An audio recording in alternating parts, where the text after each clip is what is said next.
आज के इस एक्सरसाइज में हम फ्यूचर कंटिन्यूअस टेंस का यूज करना सीखेंगे। तो आइए पहले इसका पहचान देख लेते हैं और इसका स्ट्रक्चर क्या है, फिर इसका ट्रांसलेशन करेंगे। तो किसी भी हिंदी वाक्य के अंत में अगर रहूंगा, रहूंगी, रहेगा, रहेगी या रहोगे या रहेंगे, अगर इस तरह से अगर लगा रहता है तो हम उसका पहचान जो है फ्यूचर कंटिन्यूअस टेंस में करेंगे। ठीक है, और इसको बनाने का जो तरीका है यानी फॉर्मूला कहिए या स्ट्रक्चर, वह सब्जेक्ट एस यानी कि क्या होगा, सब्जेक्ट। ठीक है, उसके साथ फिर आपको शैल या विल दोनों में से कोई एक यूज करना है, या तो शैल या तो विल। आपको इससे पहले भी बता दिया है, अगर नहीं पता है शैल विल का यूज तो प्रीवियस वीडियो को भी वॉच कर सकते हैं। फिर जानकारी के लिए मैं बता देता हूं आपको कि शैल का यूज आई और वी के साथ करते हैं जनरल केस में, और विल का यूज हम आई वी को छोड़ करके बाकी सभी के साथ करते हैं। ठीक है उसके साथ आपको बी यूज करना है। फिर वर्ब का चौथा रूप यानी फोर्थ फॉर्म, यानी वर्ब में फर्स्ट फॉर्म वर्ब में आईएनजी लगा देना है, तो आपका भी फोर हो जाएगा। ठीक है, अगर सेंटेंस में ऑब्जेक्ट रहता है तो आपको ऑब्जेक्ट भी यूज करना है। ठीक, चलिए बढ़ते हैं हम सेंटेंस की तरफ। जैसे कि पहला सेंटेंस है, सीता लिखती रहेगी। ठीक है, लिखने का काम फ्यूचर में जारी रहेगी। तो इस तरह के वाक्य को हम इस तरह से बनाएंगे। सीता, सीता क्या है यहाँ पे जी, सीता क्या है, सब्जेक्ट है। सीता क्या है, सब्जेक्ट है। तो पहले लिखा है ना स्ट्रक्चर में कि सब्जेक्ट को पहले लिखोगे, तो मैंने सब्जेक्ट को यहाँ पे पहले लिख दिया। ठीक, फिर लिखने के कह रहा है कि शैल और विल। ठीक है, शैल या विल में से कोई एक चूज करना है। तो हमने अभी सीखा है कि जो आई और वी के साथ सिर्फ यूज करना है शैल, तो विल ही यहाँ यूज होगा। ठीक है, तो यहाँ पे हम विल यूज कर दिए। उसके साथ बी भी यूज करना है। देखिए यहाँ पे है ना बी, तो बी यूज करना है।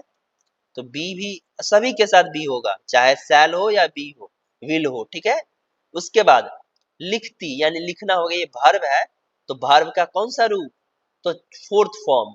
तो फोर्थ फॉर्म कैसे बनता है, तो उसमें आईएनजी लगा करके उसको हम फोर्थ फॉर्म बनाते हैं। ठीक है, तो राइट क्या हो गया, राइटिंग। ठीक है, तो इस तरह से हम लोग बना लेंगे। अब क्या लिख रही है वो नहीं लिखा, यानी कि ऑब्जेक्ट नहीं मेंशन किया है, इसलिए मैंने ऑब्जेक्ट इसमें नहीं दिया। ठीक है, आगे बढ़ते हैं, फुल स्टॉप दे देना आपको। तो सीता विल बी राइटिंग। ठीक है, सेकेंड सेंटेंस है, मैं दौड़ता रहूंगा। अभी बताया मैंने कि मैं के साथ, मैं के साथ क्या यूज करना है आपको, शैल यूज करना है। ठीक है, देखिए मैंने यहाँ सेंटेंस में यूज किया है ना शैल, आई और वी के साथ। ठीक है, तो यहाँ पे आई है तो आई के साथ शैल। तो मैं दौड़ता रहूंगा तो आई शैल बी रनिंग। ठीक है, यहाँ पे भी यूज, बी सभी में यूज करना है। ठीक है, कंफ्यूज नहीं होना। तुम रसायन शास्त्र पढ़ते रहोगे, you will be studying chemistry. ठीक है, रसायन शास्त्र को इंग्लिश में कहते हैं केमिस्ट्री। आगे बढ़ते हैं, मैं अंग्रेजी बोलता रहूंगा। आने वाले समय में मैं अंग्रेजी बोलने का काम करता रहूंगा। ठीक है, तो इसलिए यहाँ पे लिखे है आई शैल बी स्पीकिंग इंग्लिश। ठीक है, वह खाना बनाती रहेगी, तो सी विल बी कुकिंग। उसके बाद है, मैं आपको पुकारता रहूंगा, I shall be calling you. तुम चिल्लाती रहोगी, यू विल बी साउटिंग। क्या होगा, यू विल बी साउटिंग। मैं हंसता रहूंगा, आई शैल बी लाफिंग। तुम अपना पाठ पढ़ते रहोगे, you will be reading your lesson. मैं आपके लिए प्रतीक्षा करता रहूंगा, I shall be waiting for you. क्या रानी खाती रहेगी, विल रानी बी ईटिंग।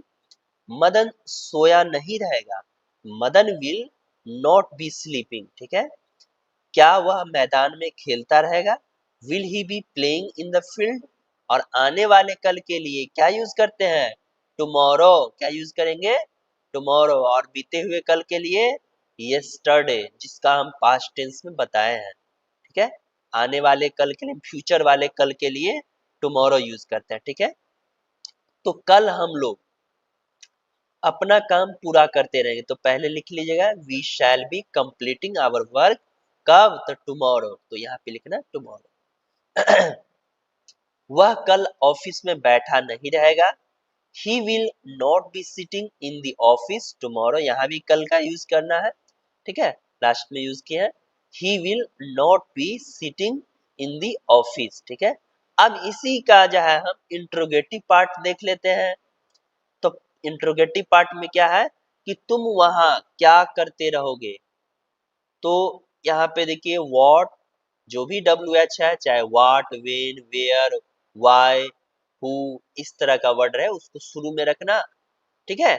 इसको क्या रखना है, इसको सबसे पहले रखना, सब्जेक्ट के जगह जहां पे पहले यूज करते थे ना वहां पे अब व्हाट, व्हेन, वेयर यूज करेंगे, ठीक है। और उसके बाद आपको जिस तरह से शैल विल यूज किए हो उसके बाद, तो सब्जेक्ट के बाद शैल विल यूज करना है, तो उसी तरह से सब्जेक्ट के जगह पे आपको क्या यूज करना है, व्हाट रहे, क्या के लिए है तो व्हाट रहेगा, व्हेन रहेगा, इस तरह से। फिर हेल्पिंग वर्ब किसके अकॉर्डिंग, तो इसमें जो सब्जेक्ट है तुम, तो तुम के अकॉर्डिंग तुम जो है यहाँ पे लिखोगे कि शैल होगा कि विल होगा। फिर यहाँ पे सब्जेक्ट दे दिए यू, तुम का सब्जेक्ट बाद में होता है, ठीक है, हेल्पिंग वर्ब यानी विल के बाद। फिर बी जो यूज करते हैं वो रहेगा ही, ठीक है। उसके बाद वर्ब का चौथा रूप यानी कि डू में आईएनजी लगा दिए तो डूइंग हो गया, चौथा फोर्थ फॉर्म हो गया। और वहां, तो वहां के लिए देयर। तो इस तरह से तुम वहां क्या करते रहोगे, what will you be doing there, ठीक है। क्या हम लोग पढ़ते रहेंगे, व्हाट्स, हम लोग क्या पढ़ते रहेंगे ये लिखा है।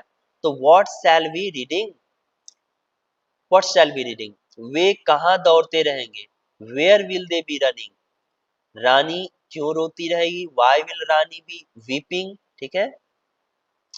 वह कैसे गाता रहेगा, तो how will he be singing, तुम कब लिखते रहोगे, when will you be writing, Raju कहाँ जाता रहेगा, where will Raju be going, तुम्हारा पिताजी कब आते रहेंगे, तुम्हारे पिताजी कब आते रहेंगे, when will your father be coming, वह कैसे हंसता रहेगा, how will be he, how will he B laughing, ठीक है।